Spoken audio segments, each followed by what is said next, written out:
Hi y'all, today we're going to be making a pear and blackberry crumble. Pretty simple, pretty easy. We have some canned pears. I didn't have good quality fresh pears at my store, otherwise I'd be using fresh. That's completely up to you. I got fresh blackberries, flour, some quick oats, some butter, and some dark brown sugar. But before we get to baking, we are on the road to 1,000 subscribers, so if you want to learn a new recipe every week, go ahead, hit that subscribe button, and let's get to baking. Alright y'all, so now the quantity of this recipe really is going to depend on the size of your cooking dish. I'm using old Betsy here, so I have 5 cans of my pears. And you don't have to cut them up, but I'm going to.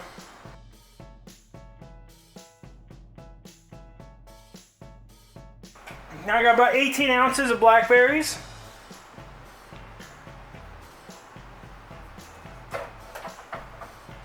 Now we're going to take 3 or so tablespoons of our brown sugar.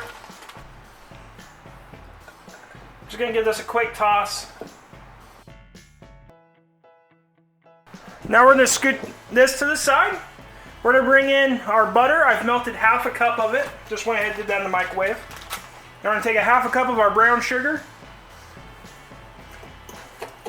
Got a quick mix. We're going to take about 1 cup of our oats. About 1 cup of our flour. Now we're going to get this a good mix until it becomes crumbly.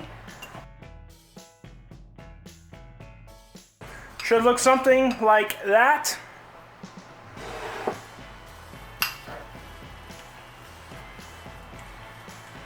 Bring our fruit mixture back in.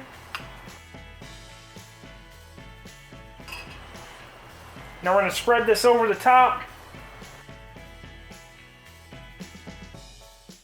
Now we got our oven preheated to 350 degrees. We're going to cook this for about 40-ish minutes until that crumble becomes golden brown. At that point, I'll bring it back. Alright y'all, so mine had to cook for about 50 to 55 minutes.